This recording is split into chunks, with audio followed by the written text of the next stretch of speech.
Olá, pessoal, boa noite. Vamos iniciar mais uma aula de matemática, ainda sobre o tema de funções, agora trabalhando com gráficos, né? Nessa quinzena 9.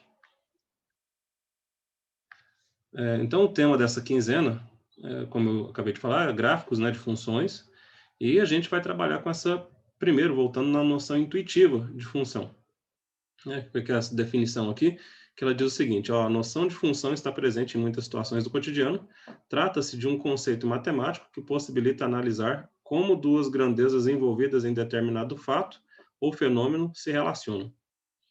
É isso que a gente veio trabalhando até então, né? Essa relação entre duas grandezas. A gente está trabalhando, por exemplo, né, em alguns problemas onde envolvia a quantidade de quilômetro que um taxista roda e o quanto que ele vai cobrar, a quantidade de dias que uma pessoa trabalha e quanto que ela vai receber. Então, sempre é uma relação entre duas grandezas que trabalham as funções. E, dependendo dessas grandezas, dá para fazer também o gráfico dessa função, e o que a gente vai focar, então, agora é nesses gráficos. Aí, como está falando aqui, a situação que a gente vai... Aqui está as situações, né, mas na verdade é só uma situação que a gente vai ver, que trata sobre o gráfico de função. Então, aqui essa situação que diz o seguinte: a temperatura T registrada em graus Celsius pelo Instituto Nacional de Meteorologia, o INMET, durante um dia de primavera é uma função do tempo, dado em horas. Aqui vem da definição, né? Então, é a relação entre duas grandezas, que é o tempo e a temperatura. A temperatura depende do período de tempo que foi olhado, né? Então, por exemplo, aqui a 0 hora a temperatura estava nesse patamar aqui, ó, entre 18 e 19 graus Celsius. Ao meio-dia, a temperatura estava num patamar aqui entre 21 e 22 graus Celsius.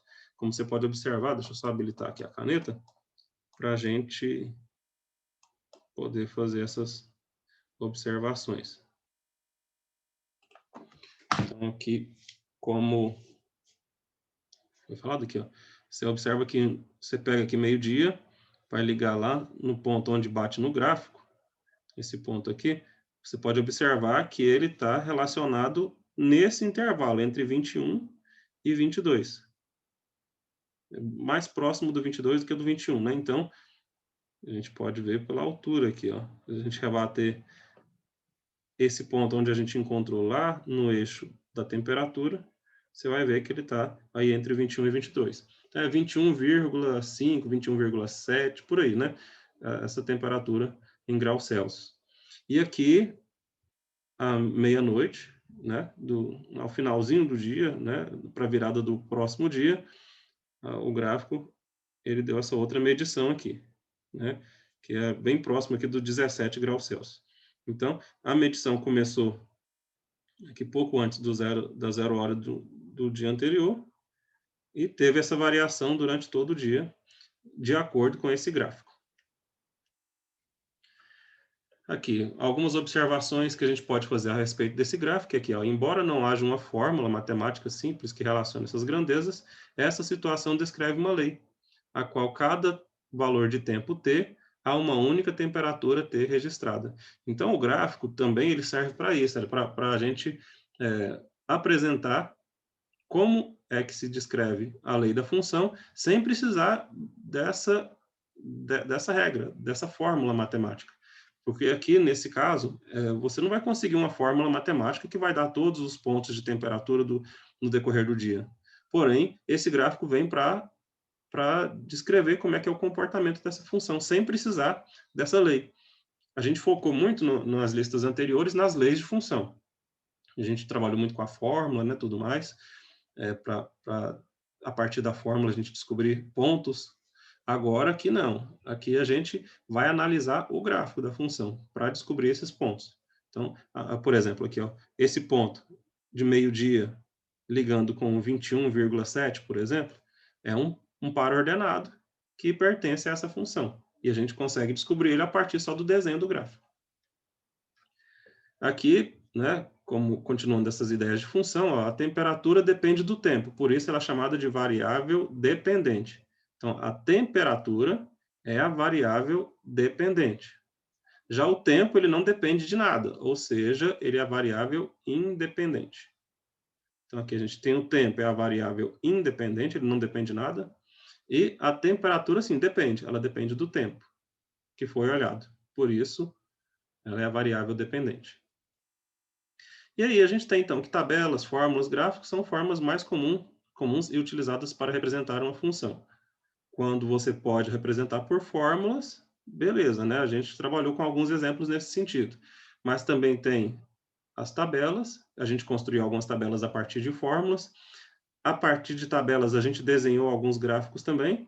E a gente vai analisar situações onde a gente só tem o gráfico, que é essas que a gente vai ver agora. Então, não tenho fórmulas, não tenho tabelas, porém eu tenho gráficos para ser analisados, gráficos prontos. Aqui na quinzena passada, justamente, a gente criou tabelas para construir o gráfico. Agora não, agora a gente já tem o gráfico pronto e quer analisar esse gráfico. Aqui um exemplo de como é que vai ser feita essa análise, né? Então, aqui, ó, como é que é feita a análise dos gráficos? Então, é esse recurso visual que a gente vai olhar, vai visualizar e tentar tirar informações dele. Então, aqui, esse exemplo a gente tem a produção de veículos bicombustíveis, desculpa, que é álcool e a gasolina, no primeiro semestre de 2018. Então, como é que foi a produção nesse ano de 2018? Vai ser dada a tabela e a gente vai analisar. Então, aqui, ó, em janeiro, a produção ficou um pouco acima aqui de 150 mil veículos que foram produzidos. No mês de fevereiro de 2008, a produção já beirou aqui os 160 mil. No mês de março, olha só, aqui ó, no rumo do mês de março, essa bolinha está representando o mês de março, você pode observar que ele ficou aqui, ó, entre 170 e 180 mil, por volta de 176 mil veículos que foram produzidos. No mês de abril, olha só onde está a bolinha, mais de 190 mil, né? 190, por volta de 194, 195 mil veículos que foram produzidos em abril. No mês de maio teve uma queda, ó, ele veio ascendendo, né? Veio subindo a quantidade de veículos produzidos, e aqui de abril para maio, né, houve uma queda para valores abaixo de 190 mil, e depois ele subiu para quase 200 mil no mês de junho. Então tá aí, esse gráfico representa então a produção de carros em 2008, de janeiro a junho, né, de 2008. Então, considerando esse gráfico, são válidas as informações a seguir. Então, aqui a gente já fez uma breve análise, né? Mas aqui, ó, alguns outros pontos importantes. O ponto máximo de produção no primeiro semestre de 2008, desculpa, foi o mês de junho, né? Que é o ponto máximo desse gráfico. Você vê aqui, ó, essa linha, ela vem na crescente e aqui ela atinge um ponto máximo. Esse ponto máximo foi atingido aqui, ó, no mês de junho. O ponto mínimo da produção do primeiro semestre de 2008 foi no mês de janeiro, né? Como a gente pode observar, foi o menor ponto. O ponto mais baixo do gráfico foi aqui no mês de janeiro. De janeiro a abril, houve um crescimento na produção, assim como também houve um crescimento de maio a junho. Então, foi o que a gente acabou de falar, né? De janeiro até o mês de abril, houve um crescimento. Aqui teve um pequeno decréscimo e depois teve um aumento de novo de maio a junho. Aqui houve um decréscimo na produção de abril a maio, como a gente falou, e a taxa de crescimento da produção de janeiro a fevereiro foi menor quando comparado ao período de fevereiro a abril. Então, de fevereiro a abril, você vê que o gráfico está subindo com uma intensidade maior do que nesse trecho aqui, ó. Então, você vê a inclinação da reta foi maior, ou seja, teve uma diferença maior de crescimento do que aqui no mês de maio a junho. E por último aqui, ó, que foi analisado, além de outras informações, essas aqui são algumas delas, olha só, a última informação que ele dá aqui a partir da análise do gráfico. A variável quantidade de veículos bicombustíveis, eu estou com biocombustíveis na cabeça, é bicombustíveis, está em função da variável tempo. É o que a gente pode analisar aqui, ó. A produção de veículo, ela varia de acordo com o tempo. Então, com o passar dos meses, essa produção ela vai aumentando ou diminuindo. Então, por isso que a gente diz que a quantidade de veículos, ela depende, né, a variável dependente, ela depende do mês que a gente estiver estudando. Tá? Então, é isso daí que a gente analisa neste gráfico, né? São algumas informações deste gráfico. Aqui outro gráfico que a gente pode analisar. Esse gráfico aqui, ele fala sobre a variação da inflação no Brasil, medida com o índice de preços ao consumidor, o IPCA, em função do tempo. Esse aqui é um dado oficial, né, do IBGE, em 2008 também. Um dado um pouquinho antigo, mas é para a gente entender aqui como é que é feita a análise, né? Então, você observa aqui, ó, em 1999, a inflação, de acordo com o IPCA, né, estava em 8,94%. Em 2000, teve uma baixa na inflação, foi para 5,97%.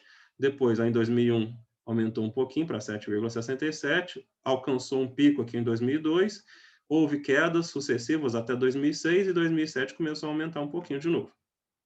Então, de acordo com esse gráfico, a gente pode, né, fazer algumas perguntas, por exemplo. Primeira, o gráfico representa uma função? Esse gráfico representa uma função Deixa eu só mudar aqui um pouquinho, só um minutinho. Esse gráfico representa uma função? Justifique sua resposta. Aqui, no caso, uma função do índice de inflação de acordo com o tempo. Sim, né? Ó, esse gráfico representa uma função do índice, a porcentagem de inflação, de acordo com o tempo. A minha variável dependente é a inflação, e a variável independente é o tempo, ano. Aqui, a gente pode analisar também que ela é uma função, porque para cada valor que eu tenho aqui, ó, no ano, eu tenho uma porcentagem definida. Para cada valor que eu tenho, dado aqui na minha variável independente, eu consigo achar um valor para ela na variável dependente. E esse valor é único. Por isso, essa aqui representa, então, uma função sim. Agora, a letra B. Indique em que ano houve o maior e o menor IPCA registrado. Considere o período representado no gráfico. Então, com relação ao gráfico, o maior índice IPCA apresentado foi esse aqui, 12,53. Esse é o maior. A gente pode observar porque é o topo, né, onde o gráfico atinge um valor mais alto. Então, 12,53. E o valor mínimo atingido pelo gráfico, a gente pode observar aqui, né? Então, é o menor IPCA, seria 3,14. Essa é a resposta para a letra B. E a letra C, represente em seu caderno alguns pares ordenados que pertencem ao gráfico dessa função. Aqui, os pares ordenados, a gente pode colocar, por exemplo, aqui, ó, 2000 e o 5,97.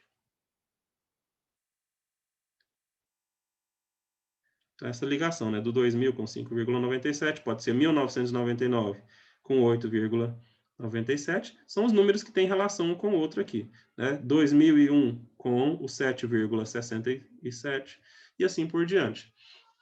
Então, tá aqui, esses são os pares ordenados que a gente pode obter. Vou fazer uma pausa aqui agora para a gente continuar, então, agora falando da lista de exercícios, tá? Para o vídeo não ficar muito longo, eu vou fazer essa pausa e depois a gente continua com a lista. Então, até daqui a pouco.